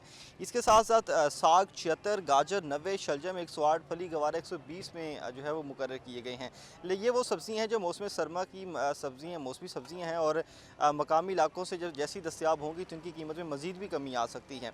मौसमी सब्ज़ियाँ अगर हम गुज़िश्ता साल देखें तो कम से कम 40 तक भी फ़रोख्त होने लगी थी, 30 रुपये तक भी किलो में हिसाब से फ़रोख्त होने लगी थी, लेकिन अभी तक इनकी कीमत ज़्यादा है, और आने वाले दिनों में जैसे ही मकामी इलाकों से फसल मार्केट में आने लगेगी तो कीमत कम हो सकती है। लेकिन फ़िलहाल कीमत काफ़ी ज़्यादा है, क्योंकि मटर को देख लें 400 तक फ़रोख्त हो रहा है। इसके साथ साथ शलजम है, मूली है, फूल गोभी है, ये भी 160 तक फ़रोख्त हो रही हैं। बात करें फलों के हवाले से तो फलों का जायका भी महंगाई की नज़र हो चुका हुआ है। ख़ासतौर पर सुंदरखानी अंगूर 600 में फ़रोख्त हो रहा है, अनार अपनी क्वालिटी के हिसाब से 200 से लेकर 400 तक, सेब अपनी क्वालिटी और इक़साम के हवाले से लेकर 200 से लेकर 350 तक फ़रोख्त हो रहा है, जबकि जापानी फल 150 रुपये फ़ी किलो में, केले 100 से लेकर 120 रुपये फ़ी दर्जन के हिसाब से, अमरूद 200 रुपये फ़ी किलो के हिसाब से फ़रोख्त हो रहे हैं। जबकि चिकन की कीमत की बात करें, इन दिनों चिकन की कीमत काफ़ी कम हो चुकी हुई है, 381 रुपये किलो मुकर्रर किया गया है, और मार्केट में भी किसी हद तक, जहाँ तक अफसरों के दौरे होते हैं वहाँ तक तो सरकारी कीमत पर फ़रोख्त हो रहा है, जबकि इर्द गिर्द के जो इलाके हैं वहाँ फिर भी खुद साख्ता कीमत पर चिकन फ़रोख्त होता है। ओवरऑल चिकन की कीमत कम है, लेकिन इस वक्त अंडे की कीमत बहुत ज़्यादा हो चुकी हुई है। अंडे 320 रुपये फ़ी दर्जन पर बरकरार हैं, और पिछले 3 दिनों से अंडे की कीमत में सरकारी सतह पर कोई कमी देखने को नहीं मिली, और मार्केट में भी फार्मी अंडा इसी दाम पर फ़रोख्त हो रहा है। शहरियों का मुतालबा है कि सरकारी सतह पर जो कीमतें कम हैं उनको अमल दरामद करवाया जाए, और ख़ासतौर पर टमाटर की कीमत बहुत बढ़ चुकी हुई है, इस पर इक़दाम किए जाएँ ताकि आम शहरी रोज़ाना की बुनियाद पर खाने पीने की अशिया अच्छे दामों में ख़रीद सकें। जी, बहुत शुक्रिया शकील, आपने तफसीलन आगाह किया कि इस वक्त मार्केट के रेट्स क्या हैं, ख़ास तौर पर जो हमारे वेजिटेबल और फ्रूट्स हैं उसके हवाले से आपने तफसीलन आगाह किया। नाज़रीन, आज के जो हमारा जो दूसरा सेगमेंट है प्रोग्राम का, इसमें हमने बात करनी है सेल्फ़ कॉन्फिडेंस के हवाले से, ख़ास तौर पर ख़वातीन में सेल्फ़ कॉन्फिडेंस किस तरह पैदा किया जा सकता है और इनमें ख़वातीन में कमी क्यों होती है। इस हवाले से हमारे साथ गुफ्तगू करने के लिए मौजूद हैं युसरा बलोच, जो कि सोशल वर्कर हैं। इनसे जानते हैं, पहले ये डिफ़ाइन करें कि व्हाट इज़ सेल्फ़ कॉन्फिडेंस और इसको किस तरह बढ़ाया जा सकता है। अस्सलाम वालेकुम युसरा, कैसी हैं आप? वेलकम सलाम, बिल्कुल ठीक। युसरा, मुझे ज़रा बताइएगा, क्योंकि हमारा मॉर्निंग शो है, हम हमेशा अपने गेस्ट से ये जानने की कोशिश करते हैं कि वो अपने दिन का आगाज़ जो है वो किस तरह करते हैं।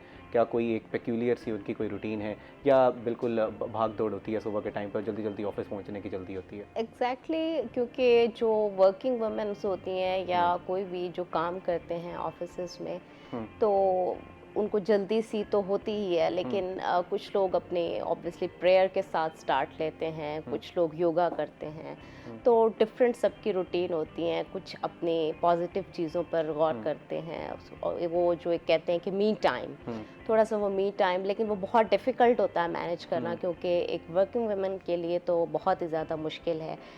और जहाँ तक आपने खुद एतमादी की बात की है, तो ऑब्वियसली ये एक बहुत इम्पॉर्टेंट टॉपिक है। आज आपने उसके ऊपर मुझे मदऊ किया, उसके लिए मैं आपकी बहुत शुक्रगुज़ार हूँ। एंड जहाँ तक बात है कि ख़वातीन में खुद एतमादी हम कैसे, या क्या है खुद एतमादी? खुद एतमादी बेसिकली इंसान की वो बिलीव्स हैं कि जो उसके पास स्किल्स हैं कि वो डिसीजन मेकिंग में अपने ऊपर एक ट्रस्ट बिल्ड करे, क्योंकि बहुत सारे लोगों में और ख़वातीन में ख़ासकर हमारी कंडीशनिंग कुछ हमारी सोसाइटी की जो ख़वातीन की है वो इस तरह की होती है कि उन्हें ये भरोसा ही नहीं होता कि मैं ये कर सकती हूँ। उन्हें सबसे पहले तो ये एक ट्रस्ट उनके अंदर बिल्ड करना है, I can do everything. Self confidence को ज़रा डिफाइन करें कि in general what is self confidence? Self confidence है क्या? बेसिकली जो सेल्फ कॉन्फिडेंस है ना, वो जब हमें अपने अंदर का जो हमें अंदर की स्किल्स हैं, हमारी सलाहियतें हैं, उन पे हम भरोसा करें। ठीक है। जब हम उन पर भरोसा नहीं करते, यकीन नहीं करते, तो ऑब्वियसली हमारे अंदर एक सेल्फ कॉन्फिडेंस की कमी डे बाय डे बढ़ती जाती है। ठीक है। तो सबसे पहले तो हमें अपने अंदर की सलाहियतों को ढूंढना है और देन उनके ऊपर ट्रस्ट करना है कि हम ये सब कर सकते हैं। और ख़वातीन खासकर, क्योंकि ख़वातीन सोचना मेरे ख्याल में थिंकिंग प्रोसेस जो होता है वो ख़वातीन को कभी सिखाया ही नहीं गया। उनके बड़े एक स्पेसिफिक रोल्स बनाए जाते हैं कि आपने ये करना है, ये करना है। कभी ये नहीं बताया कि आपने गोल सेट करने हैं या इस तरह से। ख़वातीन के हवाले से मज़ीद भी गुफ्तगू करेंगे। नाज़रीन, इस वक्त हुआ एक ब्रेक का, हमारे साथ रहिएगा।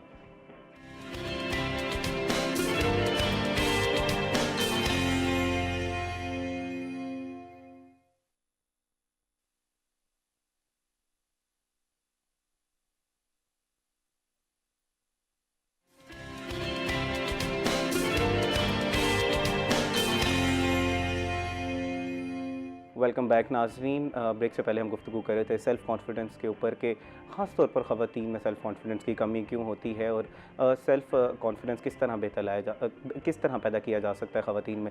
जी यूसरा, आपने डिफ़ाइन किया कि सेल्फ़ कॉन्फिडेंस ये है कि आपने अपनी जो सलाहियतें हैं उनको पहले तो ढूंढना है और फिर उस पर काम करने की ज़रूरत है, उस पर एतमाद करने की ज़रूरत है। तो आपको क्या लगता है एज एन एक्टिविस्ट फ़ीमेल्स के अंदर ये सेल्फ़ कॉन्फिडेंस की कमी हम क्यों देखते हैं? और मुझे ये ज़रा समझाइएगा ख़ास तौर पर क्या फ़ीमेल्स के अंदर ही कमी है? क्योंकि सेल्फ़ कॉन्फिडेंस एक ऐसा ट्रेट है कि मर्द भी उसका शिकार हो सकते हैं, कि मर्द के अंदर भी कमी हो सकती है। देखिए, डेफिनेटली मर्द भी हो सकते हैं, इससे इनकार नहीं है, लेकिन ख़वातीन से, क्योंकि इस तरह ख़वातीन इससे डायरेक्टली अफेक्ट होती हैं, क्योंकि हम जब अपने घरों से देखते हैं तो घर में एक बच्ची की बात को वो प्रेफरेंस नहीं दी जाती जो एक आदमी के डिसीजंस को या एक बेटे के डिसीजंस को प्रेफरेंस दी जाती है। सेम इसी तरह जब हम प्रॉपर्टी की बात करते हैं तो वहाँ पे भी ख़वातीन को प्रॉपर्टी और इस तरह की जो चीज़ें हैं उससे महरूम कर दिया जाता है, जिससे उसे लगता है कि मैं एक सोसाइटी में रोल प्ले कर ही नहीं सकती। जस्ट मेरा लिमिटेड रोल है और वो है कुकिंग, घरदारी, घरेलू ज़िंदगी। बुराई इसमें भी नहीं है, बहुत डिफ़िकल्ट काम है घर को मैनेज करना। इट्स नॉट इजी कि अगर आप घर मैनेज कर रहे हैं, बट लेकिन उसको एक लिमिटेड उसमें रखा जाता है सर्कल में कि आपने यहाँ तक करना है। अब देखें, एक ये मेरे अपने ही फैमिली की, हमारी सारी फैमिली काफ़ी एजुकेटेड है, उसमें एक मेरी कज़न ने अपने फादर से इजहार किया कि मैं ड्राइविंग करना चाहती हूँ। ठीक है। तो उनके फादर ने कहा कि आई थिंक तुम यहाँ ड्राइविंग मत करो, ये छोटा सिटी है, लोग क्या कहेंगे, लोग क्या बोलेंगे। और भाई सऊदीया ने इजाज़त दे दी है, जो आपका माई बाप इस्लामी मुल्क है, उसने परमिशन दे दी है, आप फिर भी परमिशन नहीं दे रहे। बिल्कुल। आप अगर अपनी बच्ची को इंडिपेंडेंट नहीं बनाएंगे, वही इंडिपेंडेंट बच्ची आप ही के काम आनी है। ठीक है। अच्छा, मुझे ज़रा स्टैट्स से ज़रा समझाएं कि इस वक्त आपके पास कोई स्टैटिस्टिकल डाटा है कि कितना जो है वो फीमेल्स के ऊपर जुल्म किया जा रहा है या फीमेल के अंदर इस तरह की अपॉर्चुनिटीज़ क्रिएट करके सेल्फ कॉन्फिडेंस की कमी आ रही है, खासतौर पर क्योंकि आज हमारा सेल्फ कॉन्फिडेंस का टॉपिक है। तो मैं ज़रा समझना चाह रहा हूँ कि क्योंकि आप एक सोशल वर्कर हैं, आप एक एक्टिविस्ट हैं, मुझे ज़रा स्टैट्स से समझाइएगा कि इस इक़दामात से किस तरह आप लोग ये जज करते हैं कि मेल में सेल्फ कॉन्फिडेंस की कमी जो है वो फीमेल्स के निस्बत जो है वो कम है और फीमेल्स में ज़्यादा है। ज़रा स्टैट से समझाइएगा। अच्छा, स्टैट से मैं एग्जैक्टली स्टैट इस टाइम नहीं लेके आई, बट 2025 के सर्वेस जो थे उसके अकॉर्डिंगली आप चेक भी कर सकते हैं। पाकिस्तान दुनिया का जेंडर इक्वालिटी में सबसे लास्ट नंबर पर रेट करता है। तो इससे अनफॉर्चुनेट बात क्या होगी, इससे ज़्यादा स्टैट हम क्या ही बता सकते हैं आपको। इसका गूगल पे भी पड़ा हुआ है, आप भी चेक कर सकते हैं और भी बाकी लोग चेक कर सकते हैं। इट्स वेरी अनफॉर्चुनेट कि हम अफगानिस्तान से भी पीछे जा रहे हैं। बिल्कुल। तो इस तरह के जब हालात होंगे तो उसमें मेरे ख्याल में अब स्टैट को हमें नहीं, अब हमें काम की तरफ बढ़ना चाहिए कि क्या स्टैट कह रहे हैं क्या नहीं। इस टाइम सिचुएशन बहुत वर्स है, सिचुएशन कोई इतनी अच्छी नहीं है कि हम इस तरह से कहें कि ख़वातीन यहाँ पर। ख़वातीन पर रोज़ एसिड अटैक्स की स्टोरीज आ रही, फिर अगर उसके ऊपर कोई बात करता है तो उसको एड्रेस करने के बजाय उसको नेगेटिवली लिया जाता है। शर्मीन उबैद चिनाई ने डॉक्यूमेंट्री बनाई, आपके सोसाइटी का उसने एक डार्क पहलू दिखाया है। इट्स डजंट मीन कि वो आपको डिफेम कर रही हैं, वो जस्ट इस वजह से करते हैं कि आप उस कंसर्न्स को एड्रेस करें। अब एक तो पाकिस्तान का सबसे बड़ा प्रॉब्लम ये भी है कि यहाँ पर जब कंसर्न को एड्रेस करने की बात आती है तो लोग समझते हैं ये तनकीद की जा रही है कि हम पे डायरेक्ट अटैक किया जा रहा है, और मर्दों को सबसे बड़ा गिला ये रहता है कि मर्द महकूम नहीं है और औरत महकूम है। डेफिनेटली यहाँ पर जब औरत के ऊपर एसिड अटैक्स हो रहे हैं, आप जाके गांव में अब सैलाब आया हुआ है, उसमें देखें कि ख़वातीन की कोई हेल्थ के हवाले से बच्चों को एलर्जी हुई हुई है, बच्चियों को, क्योंकि जो एक फ़ीमेल है वो मर्द से कहीं ज़्यादा रोल प्ले कर रही है, बट लेकिन उसको उस तरह से सराहा नहीं जा रहा, उसको उस तरह से वो एप्रिसिएशन। हमारी एक पेट्रियार्कल सोसाइटी है, हमारे यहाँ जेंडर डिस्क्रिमिनेशन खास होता है, फीमेल्स को उस तरह फोर्स में नहीं आने की इजाज़त होती, घर से ही पहले ही कदगने खड़ी कर दी जाती हैं। ख़ास तौर पर हमारे यहाँ फीमेल जब भी कोई अपना एक डिसीजन इस तरह का लेना चाहती है तो उसके अंदर जो है वो कदगने डाली जाती हैं, उसके ऊपर हालात को जो है वो उसके लिए अख्तर किया जाता है और कहा जाता है कि आपके लिए सोसाइटी जो है वो बेहतर नहीं है। अरे भाई, अगर सोसाइटी को बेहतर करने की ज़रूरत है, ना कि फ़ीमेल को घर में बिठाने की ज़रूरत है। इसमें बेहतरी किस तरह लाई जा सकती है? अच्छा, बेहतरी जो है ना वो बेसिकली हमें अपने घरों से लानी होगी। अगर मैं कहूँ कि आप ठीक हो जाएं, आप नहीं हो सकते, क्योंकि ये कम्प्लीटली डिपेंड करता है आपके पेरेंटल बिहेवियर्स पर। अगर आपका फादर 25 साल आपकी वालदा को अब्यूज़ करता रहा है, भले आप जितने बड़े फैमिलिस्ट बन जाएं, आप बातों की हद तक तो होंगे बट आप प्रैक्टिकली उसको नहीं करेंगे, क्योंकि वो कहीं ना कहीं नार्सिसिस्टिक ट्रेड्स आपके अंदर आ चुके होंगे, आपकी वो लाइफ का हिस्सा बन चुके होंगे। और वहीं आप जो अपने माँ के साथ देखते हैं चाइल्डहुड ट्रॉमा, उसको आप फिर रिपीट करते हैं। बहुत कम लोग होते हैं जो हील करते हैं। अब हील करने की तरफ जाना चाहिए अगर आपके साथ ऐसा हुआ है, क्योंकि हमारी बहुत आइडियल सोसाइटी नहीं है इस तरह से, तो आप सबसे पहले हील करें ताकि उसको रिपीट ना किया जाए। अगर आप रिपीट करेंगे तो वो जनरेशनल ट्रॉमा बनता रिपीट होता जाएगा। तो सबसे पहले कोशिश करनी है कि अपने घर से स्टार्ट करना है।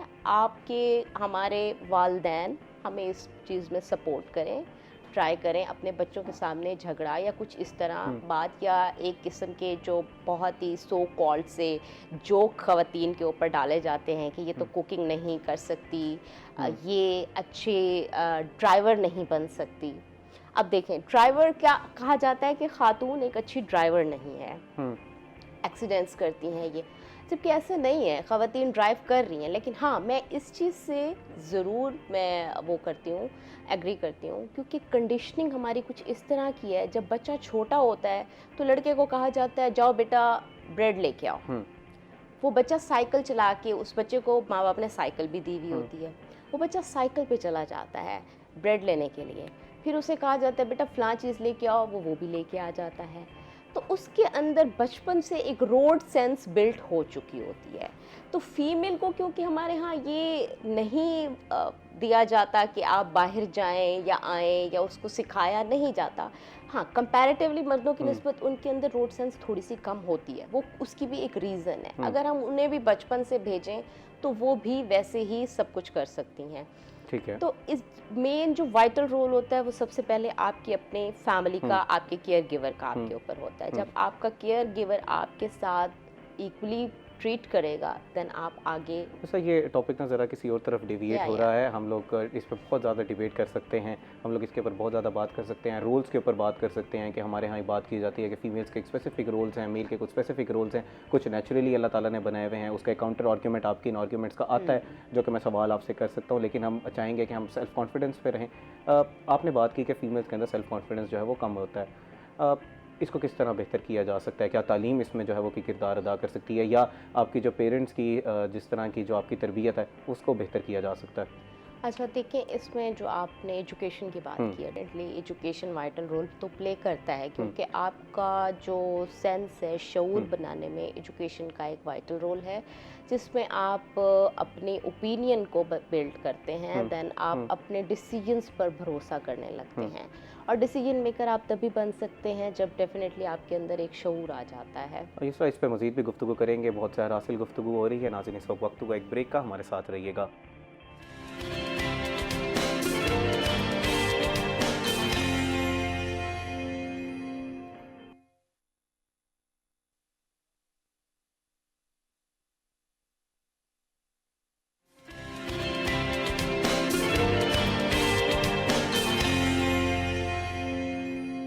वेलकम बैक नाज़रीन। ब्रेक से पहले हम सेल्फ़ कॉन्फिडेंस के हवाले से गुफ्तगू कर रहे थे और जानने की कोशिश कर रहे थे क्या तालीम किस तरह का जो है वो रोल क्रिएट कर सकती है सेल्फ़ कॉन्फिडेंस के अंदर, ख़वातीन के अंदर जो है वो ख़ास तौर पर बमुताबिक युसरा वो ये कह रही हैं कि स्टैट्स भी यही कहते हैं कि ख़वातीन के अंदर जो है वो सेल्फ़ कॉन्फिडेंस की कमी है। जी युसरा, ज़रा बताइएगा कि आप तालीम की बात कर रही थी, तो तालीम किस तरह जो है वो बेहतरी ला सकती है सेल्फ़ कॉन्फिडेंस की जहाँ तक ताल्लुक़ है?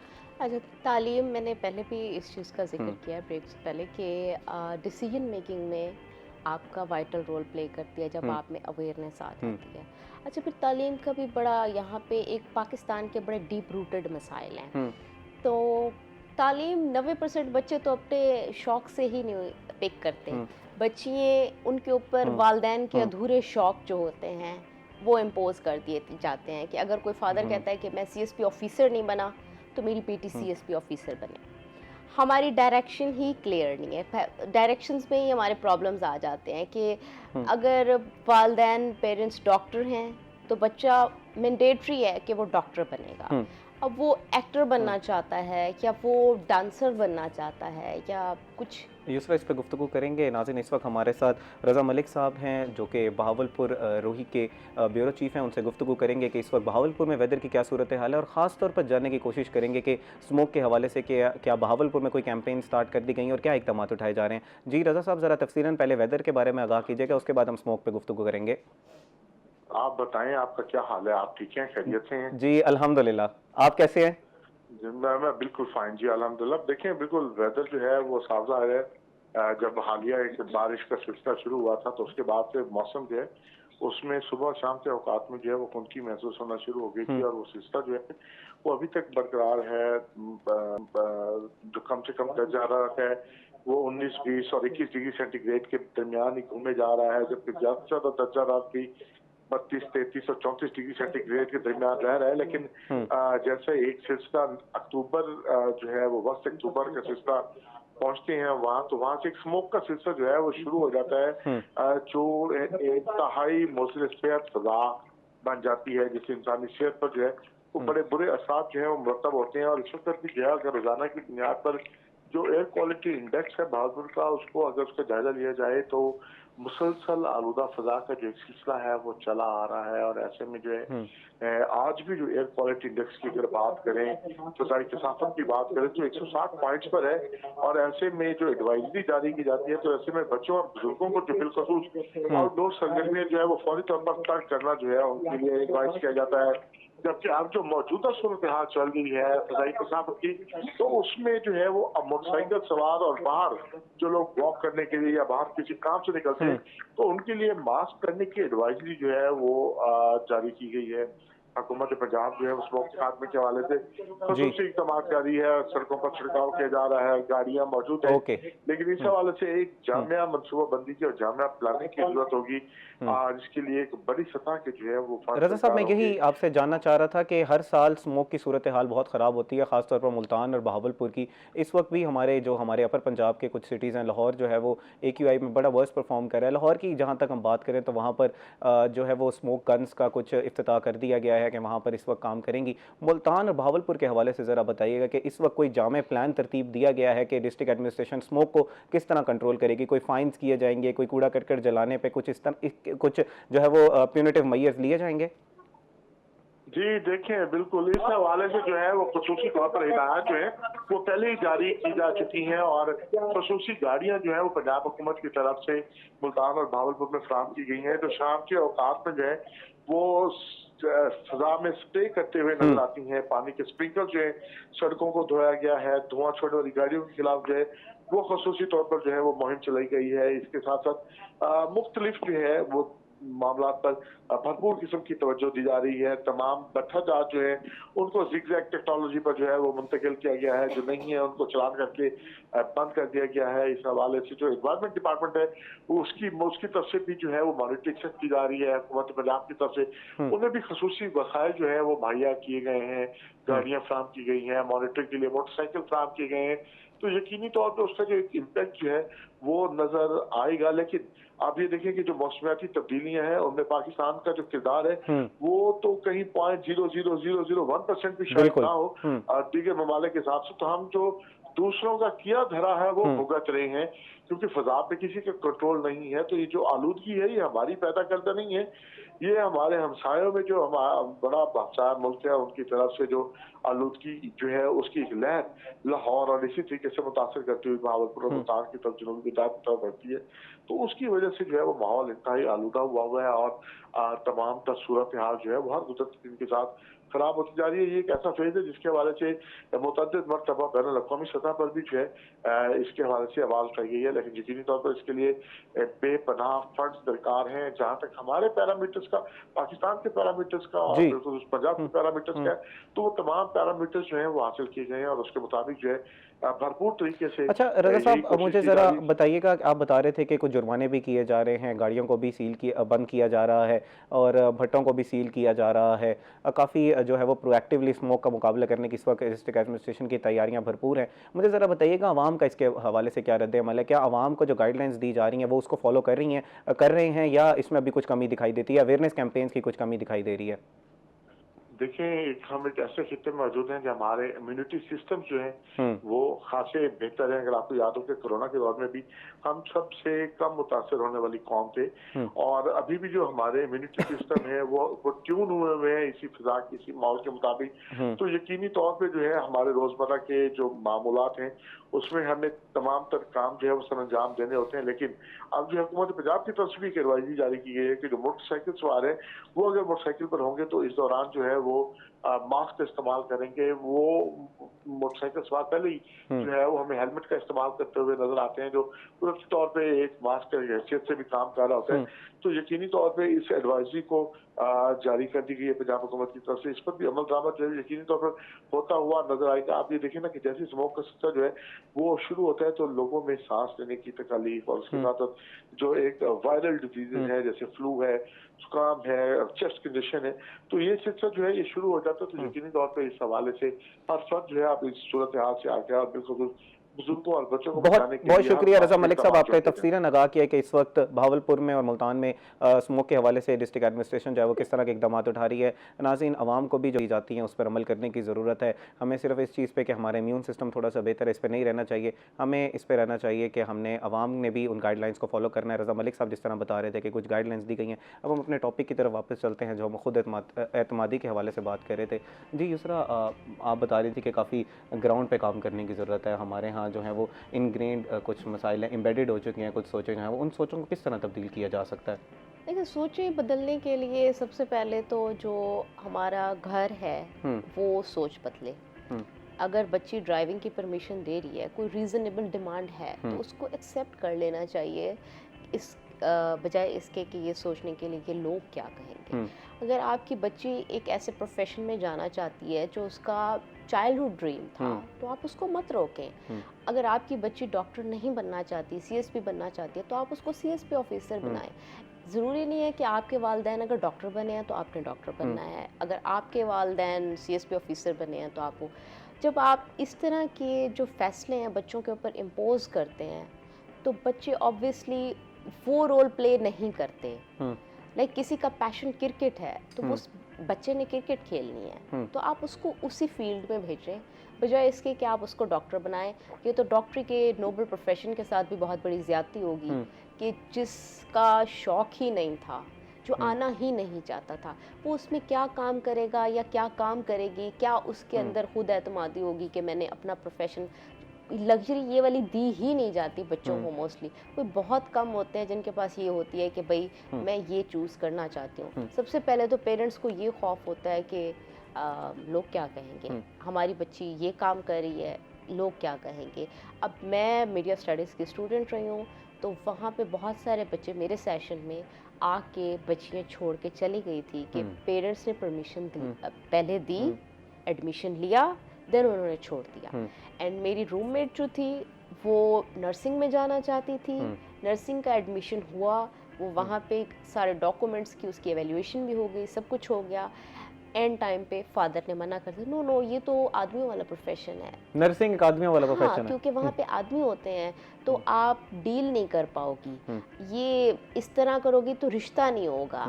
एक बहुत बड़ा, और पुलिस डिपार्टमेंट, कुछ ऐसे डिपार्टमेंट हैं जिनके अंदर बच्चियाँ जाना चाहती हैं बट बच्चों को वो परमिशन नहीं है जो मर्दों को है। मर्दों को लाइक डॉक्टर बनने की भी है, पुलिस में भी जाने की है। जिस तरह इस पर मजीद भी गुफ्तगू करेंगे। नाज़रीन, इस वक्त हुआ एक ब्रेक का, हमारे साथ रहिएगा।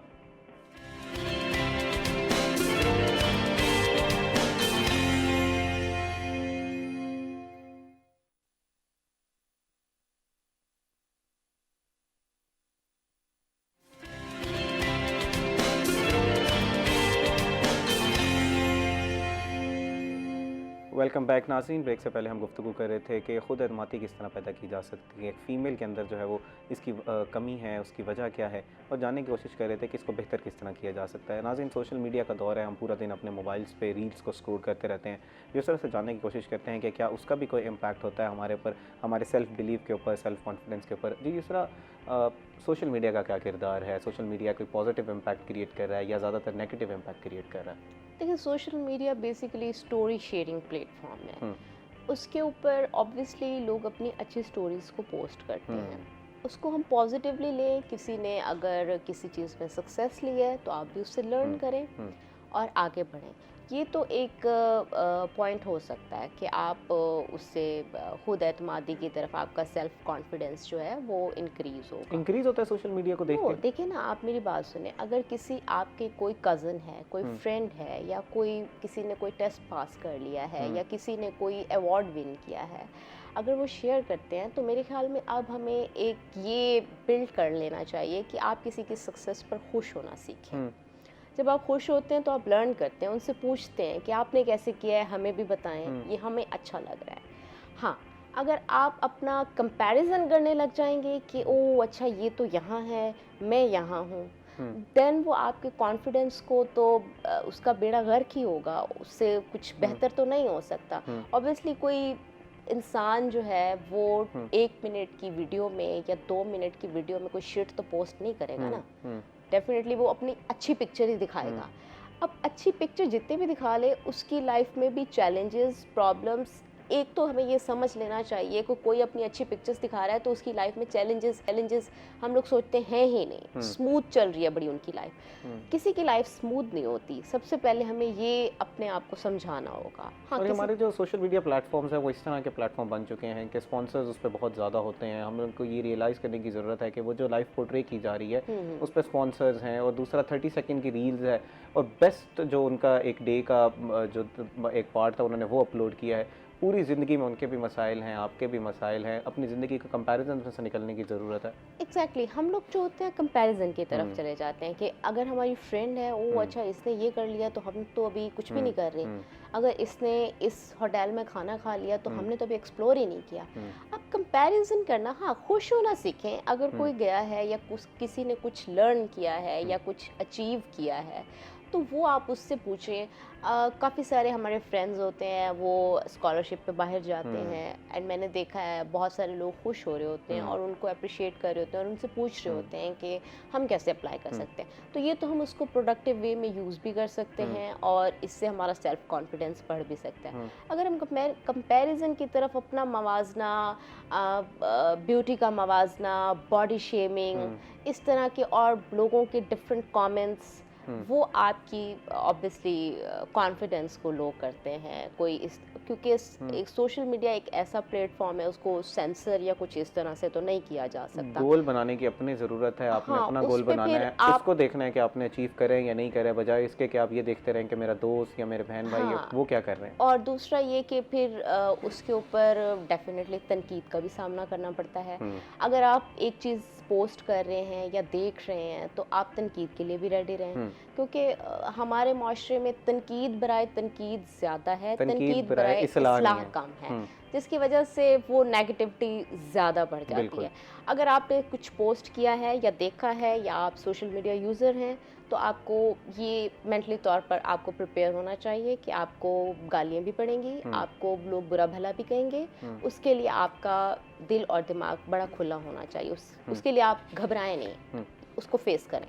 अच्छा, ख़वातीन जो हैं वो कुछ इस तरह की कोई एक्सरसाइजेज़ हैं या मेडिटेशन हैं जो इसको वो अपनी ज़िंदगी में अगर हिस्सा बनाए तो उनका सेल्फ़ कॉन्फिडेंस बेहतर हो सकता है, और फैमिली का इसमें क्या किरदार है कि वो किस तरह का किरदार अदा करेंगे? अगर खुदा न खास्ता किसी को लग रहा है कि यार पहले तो बहुत अच्छी जो थी फीमेल जो थी वो बहुत ज़्यादा कॉन्फिडेंट थी, अब ज़रा लग रहा है कि कुछ उनका कोई टेस्ट पास नहीं हुआ या कोई जॉब उनकी अपॉर्चुनिटी मिस हो गई है, तो उसके अंदर कोई कॉन्फिडेंस की कमी आ रही है, तो फैमिली किस तरह एक रोल क्रिएट कर सकती है? अच्छा, फैमिली में आप देखें कि जिसके साथ आप सबसे ज़्यादा कंफर्टेबल हों, और फैमिली को भी कोशिश करनी चाहिए कि कोई बच्ची अगर मिस्टेक करती है कहीं पे, क्योंकि गलतियाँ तो ऐसा कुछ है नहीं कि किसी से गलती ना हो, गलतियाँ तो होंगी, हर किसी ने गलतियाँ करनी है, करनी एवरीबॉडी है, हैज़ अ लाइफ, और पेरेंट्स ने भी की हैं, और फिर भी वो पेरेंट्स भी बने हैं, उन्होंने हमें रेस भी किया है।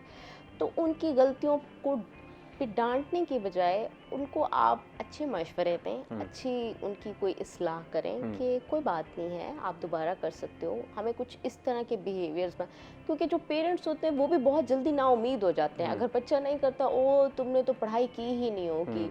अब आप खुद देख रहे हैं कि अगर वो 24 में से मोस्टली घंटे पढ़ रहा है तो उस बच्चे ने मेहनत तो की है, उस बच्चे की किस्मत में नहीं था, या दोबारा ट्राई करना चाहिए।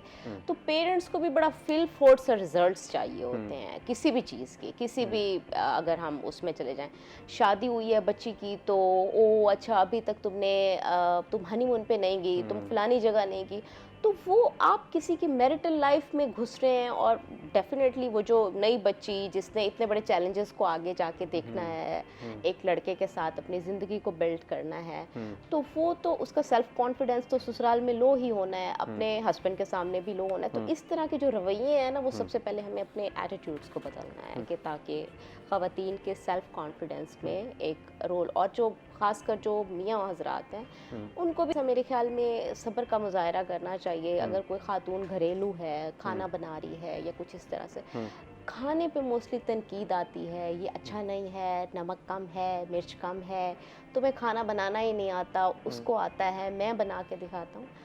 आप कभी भी किसी को डायरेक्टली तनकीद का नहीं, उसने एफर्ट्स किए हैं, आपको खाना बना के दिया है, चाहे आपकी वालदा हैं, मोस्टली लड़के कर रहे होते हैं अपनी वालदा के साथ कि वो आपने तो ऐसा जला कटा सा बनाया, मैं बाहर खाने जा रहा हूँ, क्योंकि उनके पास तो ये ऑप्शन होता है ना, हर वक्त बाहर चले जाते हैं वो, तो मैं बाहर खाने, तो आपकी वालदा को ऑब्वियसली जो फील होता है तो वो आपकी बीवी को भी फील होगा, आपकी बहन को भी फील होगा, और अगर आपकी कोई फ्रेंड आपको कुक करके ला के देती है उसको भी डेफिनेटली सेम ऐसे ही फील होगा। सर, आप क्या करती हैं अपने कॉन्फिडेंस को बहाल करने के लिए, अपने कॉन्फिडेंस को बेहतर करने के लिए? कोई किस तरह की एक्सरसाइजेस करती हैं, मेडिटेशन करती हैं, योगा करती हैं, क्या करती हैं? अच्छा, मेरा ये था कि मैं मेरी लाइफ शुरू से कोई इतनी स्मूथ और बहुत कोई लाइक कंफर्टेबल नहीं थी, क्योंकि मैं एक सिंगल पेरेंट चाइल्ड हूँ। तो बचपन से ही मेरी लाइफ में चैलेंजेस का मुझे सामना रहा है, बेशुमार चैलेंजेस का सामना। तो वो एक कहते हैं ना कि इतने चैलेंजेस पड़े कि अब कोई चैलेंज नहीं लगता। तो अब मेरे ख्याल में ये खुद एतमादी और ये, क्योंकि मुझे लगता है कि मुझे किसी ने आके हील नहीं करना, जो करना है मैंने खुद करना है। बिल्कुल। ये सारा लास्ट 30 सेकंड्स हैं, आपका कोई पैगाम हो फीमेल्स के लिए कि वो किस तरह कोप अप कर सकती हैं, अगर कोई डेफिशिएंसी है या कोई सेल्फ कॉन्फिडेंस में कमी है तो वो किस तरह उसके ऊपर काम कर सकती हैं? मैं ख़वातीन से यही कहूँगी कि चैलेंजेस सबकी लाइफ में होते हैं, चैलेंजेस से घबराएं नहीं, चैलेंजेस को फेस करें और कोशिश करें। अगर आपको लगता है कि आप ये नहीं कर सकते, आप उसको ज़रूर करने की कोशिश करें। जब आप उसको करने की कोशिश करेंगे तो, क्योंकि आपको कोई हील करने के लिए नहीं आएगा, अगर आपने हील करना है तो भी खुद करना है और कोई काम करना है वो भी खुद। एंड यू सब लोग जो हैं, ख़वातीन जो हैं सब कुछ कर सकती हैं, ऐसा नहीं है कि कोई बहुत कुछ नहीं शुक्रिया कर सकता। यूसरा, आज प्रोग्राम में तशरीफ़ आवरी का। आपने बड़ा इन डिटेल हमें समझाया कि व्हाट इज़ सेल्फ़ कॉन्फिडेंस और ख़ास तौर पर ख़वातीन जो हैं वो इस पर किस तरह काम कर सकती हैं। नाज़रीन, उम्मीद करते हैं कि आज का प्रोग्राम आपको पसंद आया होगा। अपनी कीमती राय ज़रूर हमें इंस्टाग्राम और फेसबुक के पेजेस पर दीजिएगा। इसी के साथ अपने मेज़बान तिहाम आज़म को दीजिए इजाज़त। अल्लाह ने के बान।